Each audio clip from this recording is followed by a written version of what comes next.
أعوذ بالله من الشيطان الرجيم بسم الله الرحمن الرحيم رب اشرح لي صدري ويسر لي أمري واحلل عقدة من لساني يفقهوا قولي وصلى الله على سيدنا Muhammad وعلى آله وصحبه أجمعين. Assalamu alaikum everyone, welcome to this webinar on Quran and modern science. I am your host Shwaib. I can see from the attendees list that I know some of you and quite a few new faces. For those of you who are, attending Balagh seminars again, welcome back. For those of you for the first time, ahlan wa sahlan. We hope that you enjoy what's to come in this presentation and what it entails. So just to quickly introduce myself, my name is Shwaib. I was born and raised in Kuwait, in the Middle East, my whole life. And I have been in the British curriculum since I was a very young kid. The accent, I don't know where that comes from. I then went to the UK for my studies. I did my undergrad at the University of Bath in chemical engineering. Then I went on to do my PhD again in chemical engineering at the University of Nottingham. For those of you who don't know Nottingham too much, there's a debate between people from Nottingham and Sheffield about where Robin Hood is. So is he from Nottingham or Sheffield? It's that area in the Midlands. And then since 2014, when I finished my PhD in engineering, I have been living in the UAE. I've been in Dubai. I've been a professor of the natural sciences, but I realized I don't want to do engineering anymore. So I started going into Islamic studies. And since 2014, I've been studying with various scholars. Alhamdulillah, I've been enjoying my journey so far. My research is now entirely in three main areas: Islamic theology, atheism, and Islamic science. And I joined Al-Balagh Academy in 2018. SubhanAllah, it's been 6 years now since I've been working with Al-Balagh. There's a brother called Abbas Ahsan, Maulana Abbas Ahsan. So he's an alim himself, and he graduated with a PhD in, I think it was analytic philosophy in Birmingham. He's the one who invited me to Al-Balagh. And since then, I've been having a very positive relationship with Al-Balagh Academy. I'm mostly, if you have ever seen me in Balagh before, I'm mostly in the courses to do with science, philosophy, and theology. That's what I'm mostly responsible for. And hopefully what we're planning to do is introduce a new set of courses that I think will be fantastic for a lot of people. I don't think I can share some exciting details yet, but there's a lot of stuff behind the scenes going on. Think of something like a 3-year program where you go from A to Z that kind of integrates these sciences very holistically. That's all I can say right now. We just need the final approval from the higher ups, and then inshallah it'll be released. But that's me and my background. Al-Balagh seminary is, as far as I'm aware, the largest online seminary. MashaAllah, they've been expanding since 10 years of launch, and they have students from all over the world, from the UK, US, India, Pakistan, Bangladesh, people from Africa. And it's been amazing to see how the community has grown, alhamdulillah. Balagh takes a lot of pride in having a very tailored approach to its students, at least, in my interactions with the community. So, if you're here for the first time, do check the website out. So those are just introductory comments. But today's webinar is not about neither myself nor Balagh. It's about the discussion of Quran and modern science, right? And the course that we will be launching, or we have already launched, and we're open to registration. So have you guys ever, so this is going to be very interactive, by the way. I don't like to speak for too long by myself. I want people to engage. So I'm assuming that all of you are here because there is some fascination in your mind between Quran and science, or generally Islam and science. Yes, am I correct in saying that? That all of you have some desire to understand what is the relationship or this interface like? Am I correct? Yeah, mashallah, very, very good. Right, very good. Now, let me ask all of you a question. Have you ever at some point in your life, either now or maybe, earlier days, you were stumped by, hang on, how does this scientific idea fit with my religion? Or how does science, work in my understanding of Islam? Have you guys ever encountered those before? Either passively or actively, you're kind of thinking about, I don't know how that works in Islam. Is that something I can look into? Right, definitely, right? So this is no like coincidence. This is not a coincidence, right? We are living in the 21st century. Not that this means we're better than the past. It just means that we are now in a world where science is a very strong cultural force, right? Muslims are being taught science, from a very young age, from kindergarten all the way up to university level. And naturally, questions emerge, right? Questions emerge. Sometimes it's to do with cosmology. I've encountered Muslims who talk about, can I believe in the Big Bang? Is that haram? Is that halal? Can I believe in evolution? Is that haram? Is that halal? What's the newest conversation that's come up to do with computing? What's the newest technological venture that's raising a lot of questions? Anyone know? Starts with the letter A. Anyone? Can anyone guess? It's to do with computers. I'm sure that's a massive clue for all of you. What's the most recent thing that's come up in everybody's minds? AI. Very good, mashallah. Artificial intelligence, right? Now, artificial intelligence is very interesting because, we usually take pride that human beings, we can do a lot of things that we believe are exclusive to ourselves. The idea of reasoning, the idea of being able to make judgments.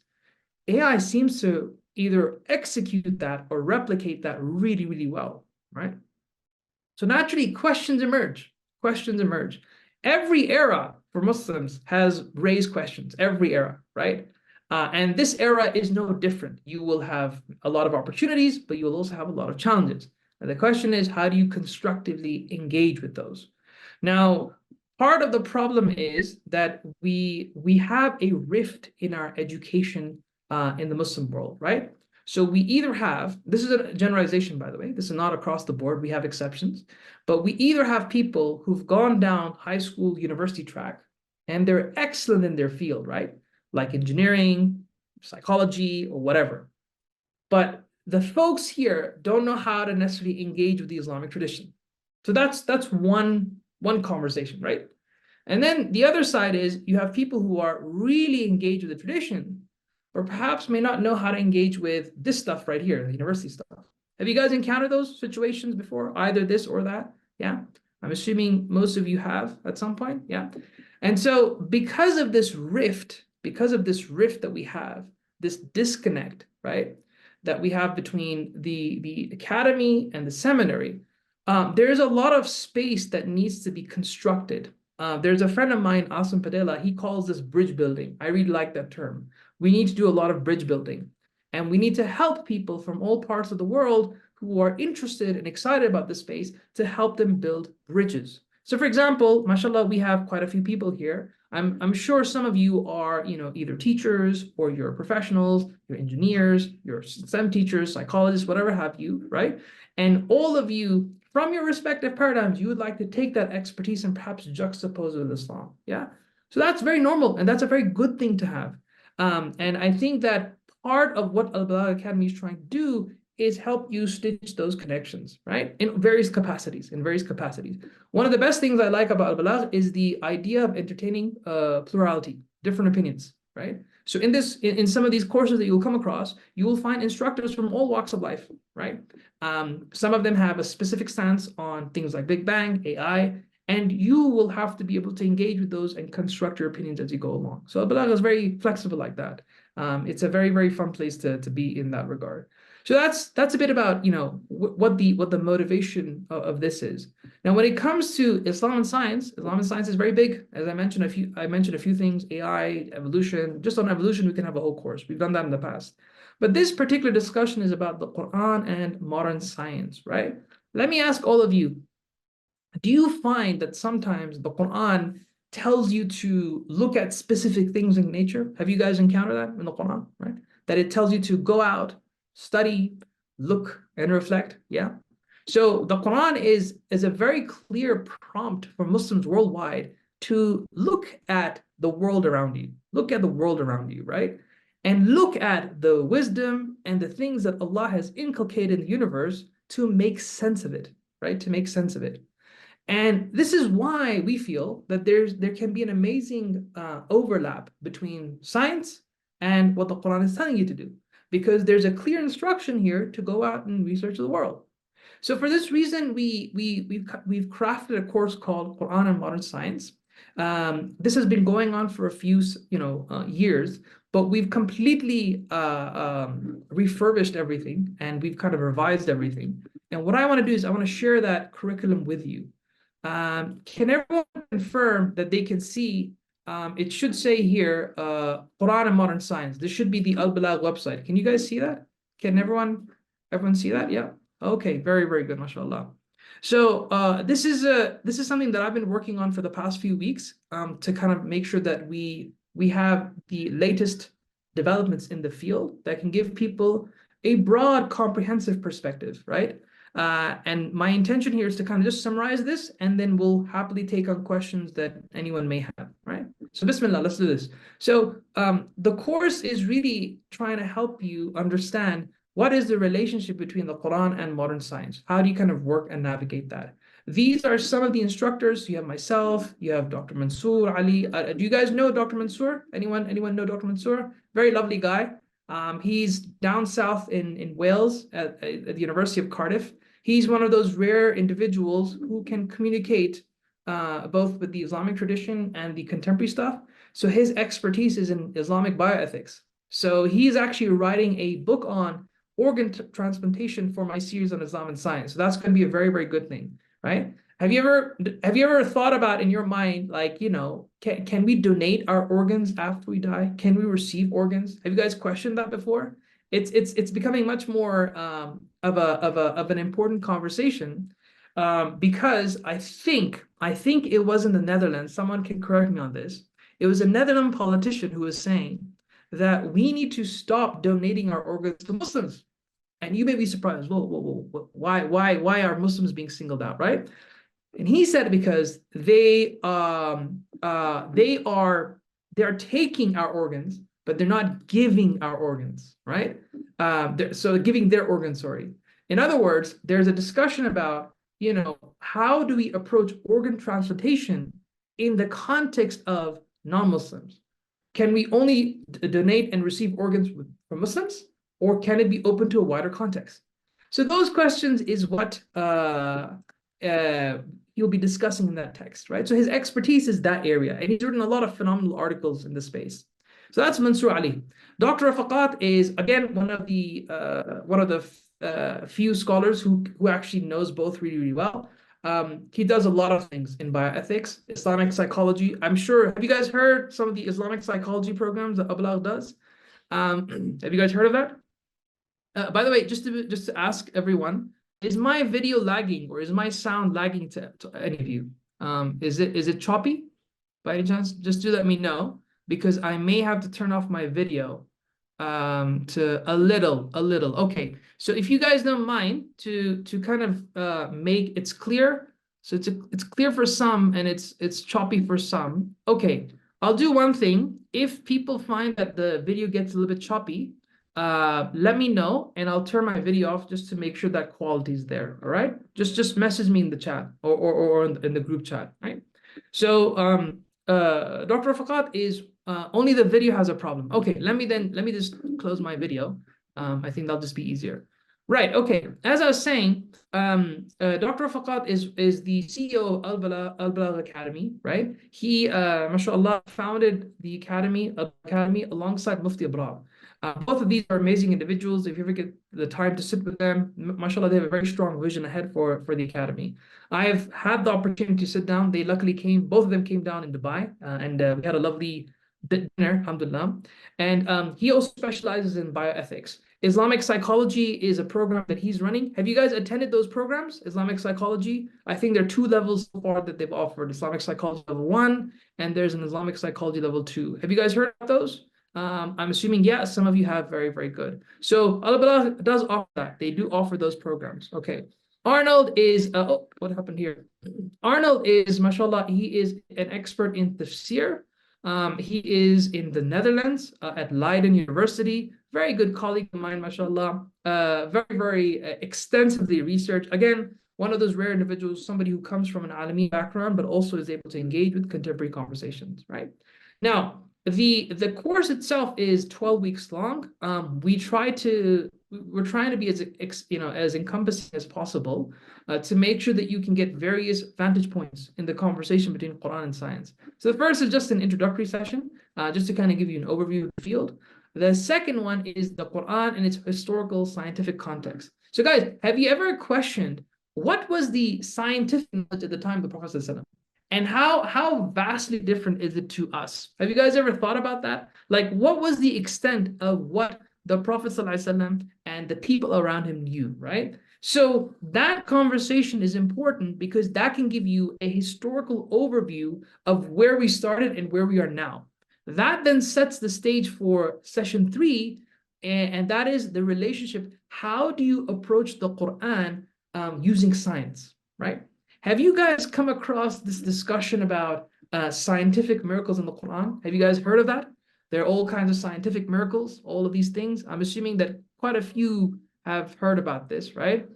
Can anyone tell me, can any, not any of my students, not my students who studied with me before, but can anyone tell me what is who's the person who kind of kicked that off in made it a big thing that, oh, there's scientific miracle in the Quran? Anyone know the name of that individual? I'll give you a clue. It's a French, not Henry, very close. You're very close, Rashid, but it's not Henry. It's Bukail is correct, but the first, Abdul Majid Zindani is one as well. He's definitely one. But the person who really kind of brought it to the world scene is Maurice Bucaille. Maurice Bucaille was the guy, French physician, right? He wrote the book called the Quran, the Bible, the Quran, and Modern Science. It's a very famous book. You'll find it in many, many different languages, right? So he basically launched an orientation that you see all these modern findings. We can find this in the Quran, right? Now, the question for all of you is that a valid approach to understanding the Quran? Yay or nay? Is that a valid approach? What do you guys think? Yes or no? Do you think that it's a valid approach to say these modern findings, we can see them in the Quran? Yay or nay? Well, you see that question is, so you can see here in the chat as well, some of you are saying no, some of you are saying yes, right? Keith Moore was another one who kind of, popularized this movement. So this is a discussion. This is a discussion to be had. What are the merits? What are the cons of this approach? Now, after kind of going through history and some methodological issues, the remainder of the course is about looking at specific contact points. So the Quran has a cosmology, right? What kind of cosmology does it talk about, right? The Quran talks about the natural world. What can we learn from the Quran with respect to the natural world, and how can science inform that, right? A very big topic is human creation and development. Does anyone know what subject matter this is related to in terms of the latest discussions? What is human creation development referred to? Starts with the letter E, big discussion. Islam and, what's the E word? The massive word that causes a lot of issues for some Muslims. Not eugenics. I like how you went to eugenics. That's not like the biggest. It's evolution, yeah, evolution, right? So Islam and eugenics. Oh man, that's funny. Oh man, I'm going to post that on Facebook. Right? Okay, cool, very good. So very good. Then we have the medicine and the Quran, right? So how have Muslims viewed medicine? What kind of derivatives have they had from the Quran, right? So can we get any gleanings from there? A very big conversation, more so today, particularly if you go into the academy, is known as eco-theology, right? Theology that gives you perspectives on how to be environmentally friendly and sustainable, right? So you guys know about the climate change issue that we're facing, the sustainable question, right? Are we, producing more than we can consume? Are we living sustainably, right? Because if we keep relying on fossil fuels, that can create so much impact on our weather patterns, right? In terms of natural disasters, it can increase. So we're constantly looking at this question about how do we make things environmentally friendly and sustainable. And we have a very good scholar who will hopefully be joining us from Saudi Arabia, who is an expert in this area, inshallah. Oh, by the way, I forgot to add, these are 4 scholars. We have other teachers as well. We just haven't updated the website, but they will be there, inshallah, right? Then we'll look at the whole scientific miracles. This is a question that, and we'll look at specific examples. Who can tell me what are some of the biggest examples that you've been, oh, look, this scientific theory is in the Quran. Give me some examples. What are the first examples that come to mind, about scientific miracles? Who can tell me? What are the main scientific? The Big Bang, very good, mashallah. embryology, the water cycle, very good. Embryo formation, excellent. The sea splitting, right? You have the moon water, the fresh water and the salt water. Excellent, very, very good, mashallah. Excellent, very, very good. So those are some of the main ones, right? You will see in that session how valid they might be, right? Now, once we kind of go through these specific contact points, then the plan is to give you a broader space about science and religion, right? What does the Muslim framework look like? Is there even a Muslim framework here, right? That's the question we want to look at here. There are many perspectives that have been brought forward. We'll be analyzing those in session 10, inshallah. Then in session 11, we get a bit more concrete. So we look at specifically modern scientists and innovators, right? People who are leading the field today in their respective scientific discourses. Does anyone know how many Nobel Prizes have been given to Muslims since the launch of the Nobel Prize? Does anyone know how many Nobel Prizes have been given to Muslims in total? Not Nobel Peace Prize, Nobel Prizes. It seems like zero. Zero is not correct. Zero is not correct. That's incorrect. Nobel Prize is not zero. It's more than zero, believe it or not. There is more than zero. Anyone know? I'll give you 3. Oh no, you're just one over. It's actually 2. 2 people have been on record as Muslims who well, questionably one of them is not a Muslim from the Sunni standpoint, but 2 people have been given that. The first one is Abdus Salam. Abdus Salam belongs to a specific madhab, which is known as the Qadiani or the Ahmadi perspective, and they are understood to be outside the fold of Islam. Yeah, but he is on record as one of the first Muslims who have been given the Nobel Prize. He got it because of some development in physics. Does anyone know the second one? I'll give you a clue. He's Egyptian. He's an Egyptian, and he advanced the field known as femtochemistry. Femtochemistry. For those of you who don't know, in case, Zuhail, yes, mashallah, very good. Ahmed Zuhail, right? So you can search these 2 individuals. Ahmed Zuhail, he's Masri. He kind of really kicked off the field of femtochemistry, right? So femtochemistry, for those of you who don't know, so if I divide a meter into if I divide 1 meter by 100, what unit do I get? Anyone know? What unit do I get? If I divide 1 meter by 100, what unit do I get? Multiply centimeters. Yeah, very, very good. Centimeters.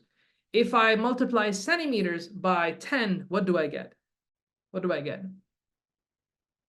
If I multiply centimeters by 10, not millimeters. Very, very good, right?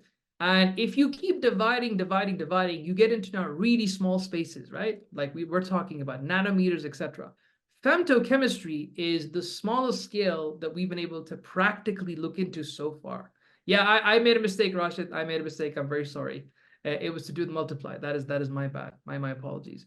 If you keep going into the smaller scales, you keep on getting into these smaller scales. And now the practical limit so far that we've reached is the femto level. Very, very small scale. Very, very small scale. Ahmed as well is one of the folks who kind of developed this field. He got a Nobel Prize for it, right? Finally, once we kind of give you that perspective, then we go into what is the future direction of the Quran and science? What does that entail? And this is perhaps people like yourselves can play a role in here, right? We are living in the modern world, and the modern world has many questions. And I'm assuming some of you are parents or students, and some of you are saying, why are there not enough resources in this area? Well, this is because we need more people who can converse both with the scientific stuff as well as with the traditional stuff. And that's why Al-Balagh Academy is hosting courses like these, right? So that we can develop a whole generation of people that can participate in these conversations, either on a grassroots level, on the social media stuff, and even the academic stuff, right? So that's the general layout of the course. Is everyone okay with the breakdown? Just a quick yes from the chat. Is everyone happy with the breakdown overall? Yeah. You'll be able to ask questions. Don't worry, you'll be able to ask questions. But that's the breakdown of the class, right? You will be assessed if you want to do the assessments. There will be an end of semester or end of course quiz, and that will give you a score to see how well you did. You can find more about the course outcomes here, as well as the objectives and the overview. I won't go through that with you today. But this is the website. And I'll share it in the chat if you want to have a look at that. But that's pretty much the course that we have in mind for you on Quran and modern science. But yeah, that's the invitation that we wanted to invite you to walking through this course with us. The course is by design open to everyone, so you don't need to have any prerequisites. In case some of you are wondering, oh, do I need to have a background in, usul tafsir? Do I need to have a background in science? No, you don't need to. This is meant for teenagers and above. So if you are interested, feel free to sign up. If you have any questions, now's your opportunity to do so. So this is your time, guys. Do you have any questions for me? Feel free to type them in the chat, please, if you have. But that's all I wanted to kind of convey from my side, alhamdulillah. I hope you found that beneficial. Any questions, guys? Any questions from your side? What books will be used, if any? That's a good question. So this course doesn't, at the moment, have an official book, so to speak, but each of the scholars will be using certain references, right? So, for example, on cosmology, we have Dr. Basil Padi. He has published a whole book called Natural Philosophy, right? So that's, I think, a text he'll be using for his courses. If I'm doing, I think, scientific miracles, I'll be sharing references which I think are relevant. So each instructor will be giving you specific, tailor-made references that you can use, right? Does that answer your question, Filsa? Please let me know. Robert says, does the course cost anything? There is a cost associated with it, but we do offer scholarships. The course fees are right here. So enroll now. 22nd of June is when the course officially starts. My birthday, subhanAllah, very good. The course starts on my birthday. Right, okay. Pay in full. If you pay for the whole course up front, it's 40 quid. Pay in 4 installments, it's 10 quid over each installment. The deadline is the day before, 21st of June, 2024, right? Does that answer your question, CD Robert? Does that help? Yeah? Okay, good. Excellent, mashallah. What about the others? Does anyone else have any questions for me or about the course in general? Any questions? Is it 1 hour per session? That's a good question, CD Rashid. So let me know if it's Rashid or Rashid. I mean, not both. So it's usually anywhere from 1 to 2 hours, right? It's usually 1 to 2 hours. It varies. And depending on the depth and the engagement between the students and instructors, it can vary, right? I've been in classes where the longest I've had is 2 hours, 45 minutes in one class, right? So that's a variable. That's a variable. Usually we try to keep it between 1 hour to 1 hour for 30 minutes because we know that attention span can only go so far. Generally, not always the case, but generally we ask instructors to speak for about 45 minutes to 1 hour and then have half Q&A. But of course, the dynamics change from one instructor to another. Some people just speak and then they have the Q&A at the end. Some people like to incorporate the Q&A while they speak. So it does depend from one to another. I hope that addressed your question, Rashid. All right. Will we be covering specific verses or just general? No. Ifaf, you will be. So the lessons where we look into like embryology, cosmology. People will be presenting various verses up there, so you can get an idea of what are the interpretations of these things. So that definitely we will be up there without a doubt. So yeah, let me know if I answer that question, Ifaf. Muhammad said, Dr. Yasir Qadhi attending these. I don't think Yasir Qadhi is attending any of these. We did have him for a few courses. I don't think we'll be having him for this one. MashaAllah, he himself is plenty busy. He has his own seminary called TISA, the Islamic Seminary of America. So I don't think he'll be attending these ones. How is the course different from Tafsir al-Quran? So, okay, this is a good question. Very, very good question. So Tafsir al-Quran is about hermeneutic principles, right? What are the principles that you can use as a methodology to interpret the Quran? And here you will probably go through various traditional books, depending on the instructor and what he's assigned for it. This, to some extent, relates to that, but this talks about how have the interactions between science and the Quran evolved, right? That's why we cover a broad range of things. You're not necessarily learning the rules of interpretation. That may be just one lesson. But you're also looking at different contact points, right? Which is to do with, one is embryology, one is to do with scientific miracles, and yada, yada, yada. So that's more of, usul al-tafsir is basically more of, tafsir al-Quran is more like the methodology and what is, hang on, are you asking about tafsir of the Quran or usul al-tafsir? Which one is it? Because that is that does change. If it's tafsir al-Quran, tafsir is just we look at various different traditional texts like Kathir, right, Qurtubi, that kind of thing. So that you will go through, various ayat. It doesn't have to be related to science, but you'll go through various surahs or ayat, and you'll be looking at the commentaries by traditional scholars. That's a different ballgame, right? Usul al-tafsir is you're learning the machinery on how to tafsir, right? Quran and modern science is what are the various contact points between tafsir and the Quran with contemporary engagement science. So you can think of this more like the application side of things. Does that help? Let me know, please, if that addressed your point or not. Okay, alhamdulillah. Just join now. Please specify what is going to be about. Just a brief description. Salam. So we've actually mentioned that. We actually just went over that. I think it'll be unfair to everyone to revisit everything again. But I recommend that you go through the website, which I've just shared in the chat here. So you can have a look there. The course breakdown is all there. Whom do you see most usuli when explaining Quran among the modern scholars in your view? I don't know, man.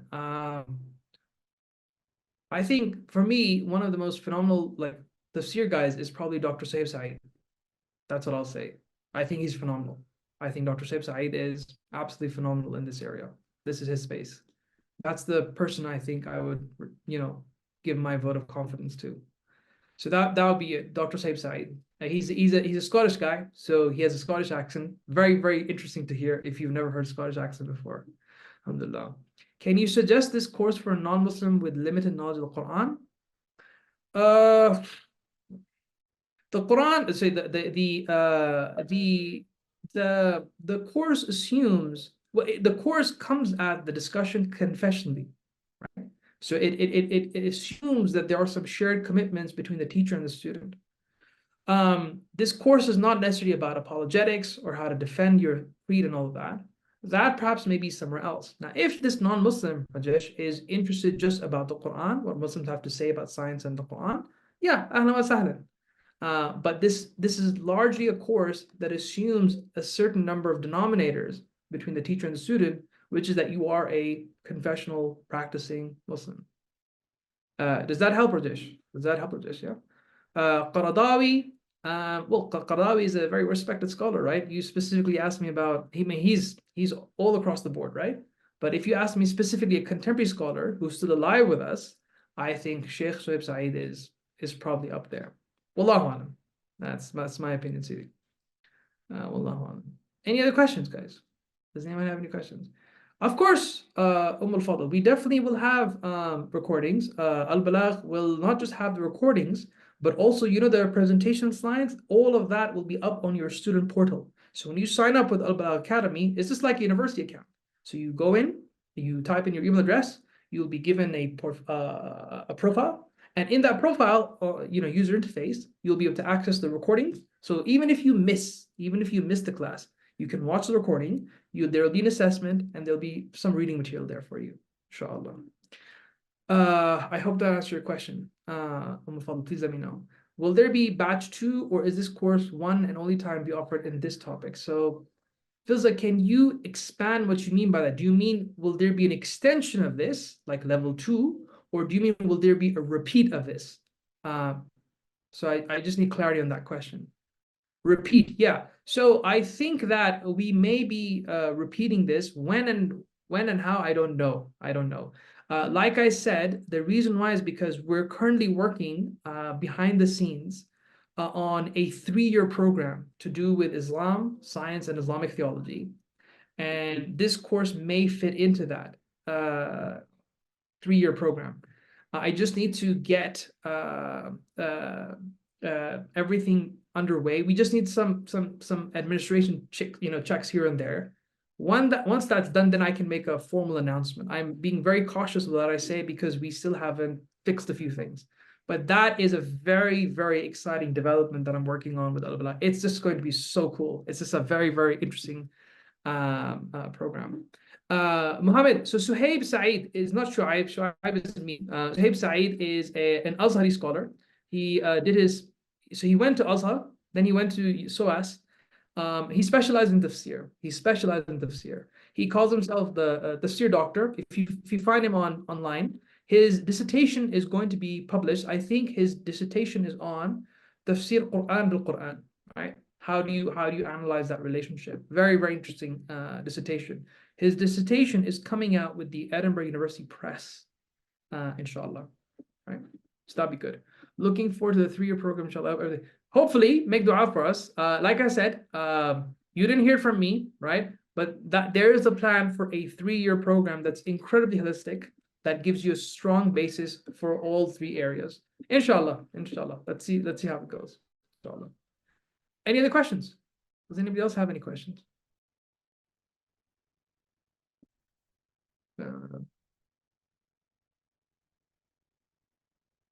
That would be wonderful to see Quran bil Quran. Yeah, it's a very good dissertation. Very good dissertation, mashallah. Anybody else? If there are no questions, can you type in no? Then we have a rough understanding that we can conclude the webinar. Yassine, mashallah, very good. Okay, excellent. So it seems like no one has any questions. Just in case, for those of you who have any follow-ups, you can easily, hang on, there's a mistake here. I'm trying to put my email address, but this autotype sometimes works badly. For those of you who have any questions, feel free to email me there. Rashid, the timings are on the website. So I think it's, when is it? I forgot, 1 second. It says here, admin. It starts on the 22nd of June. Now, when is 22nd of June? It's on the same day. It's on the same day. 1 second. So 22nd of June is Sundays. It's on the Sundays, 3 to 4:30 p.m. UK time every Sunday. All right. Barakallahu feekum, everyone. I hope you found this webinar beneficial. Reach out to us if you have any questions, and I look forward to seeing you if you do sign up for the course. All right. Allah Hafiz, everyone. Assalamu alaikum. Wherever you are, have a good day, good evening, good night. Allah Hafiz. Assalamu alaikum. Allah Hafiz. Thank you.